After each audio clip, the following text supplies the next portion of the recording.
comments I'm about to make will not offend the questioner too much and some people around here. We can no longer continue to make policy for ourselves, in our country, in our region, in our continent, on the basis of whatever support the Western world or France or the European Union can give us. It will not work. It has not worked, and it will not work. Our responsibility is to charter a path which is about how we can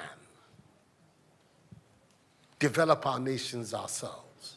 It is not right for a country like Ghana, 60 years after independence, to still have its health and education budgets being financed on the basis of the generosity and charity of European taxpayers. By now, we should be able to finance our basic needs ourselves.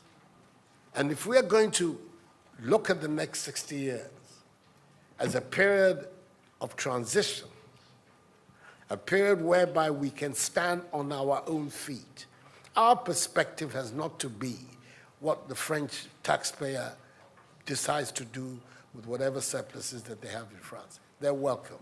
They're appreciated. Whatever interventions that the French taxpayer through their governments make to us are appreciated. We're not going to lick a gift horse in the mouth. But this continent, with all that has happened, is still today the repository of at least 30% of the most important minerals of the world. It is a continent of vast, arable, and fertile lands. It has the youngest population of any of the continents in the world. So it has the energy and the dynamism. We have seen it. These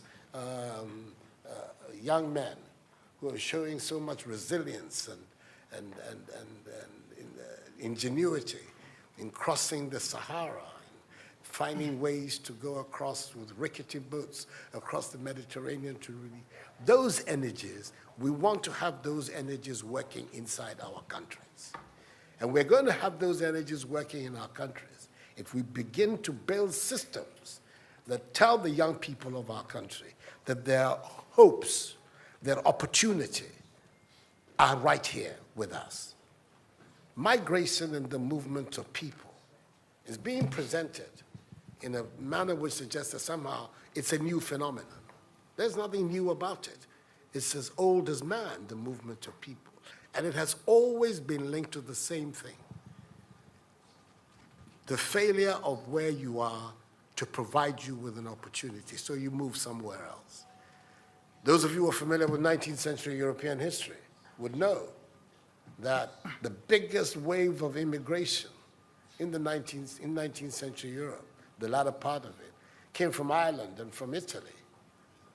Waves upon waves, generations of Italians and the Irish people left their countries to seek the American paradise, largely because Ireland was not working, Italy was not working. Today, you don't hear it. Italian young people are in Italy. Irish young people are in Ireland. We want young Africans to stay in Africa. And how are they? And it means that we have to get away from this mindset of dependence, this mindset about what can France do for us. France will do whatever it needs to do for its own sake. And when those coincide with ours, tant mieux, as the French people say. But our main responsibility as leaders, as citizens, is what we need to do to grow our own countries. What are the institutions that work that would allow us to have good governance, to have accountable governance, to make sure that the monies that are placed at the disposal of leaders are used for the interests of the state and not for those of the leaders. Our concern should be with what do we need to do in this 21st century to move Africa away from being cap in hand and begging for aid, for charity, for handouts. The African continent, when you look at its resources, should be giving monies to other places. We have huge wealth on this continent. And not, when I say so, with the greatest of respect to the French president. I think that the cooperation of France is something that I am, as you know, a strong friend of France. I am Francophile. So I don't have any difficulty with that.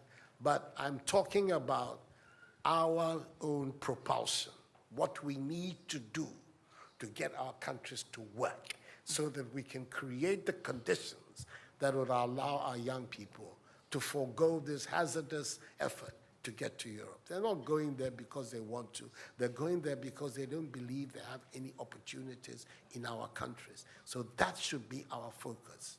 And I believe that with that if we change that mindset of dependence, that mindset which is contingent on aid and charity, we would see that in the decades ahead of us, the full flowering of the African peoples will take place. And that new African personality that was talked about at the time of our independence will become real and imminent in our times. That's what I'm saying. I hope that I'm not upsetting the questioner or even some of my friends who are here. But these are my strongly held beliefs. And that is the reason why I've adopted as the slogan of my presidency, of my period of the Supreme Office of Ghana, that we want to build a Ghana beyond aid. A Ghana which is independent, which is self-sufficient, that is capable of standing on its own feet and building its own life. We can do it if we have the correct mindset to do so. Mr. President, those are my contributions.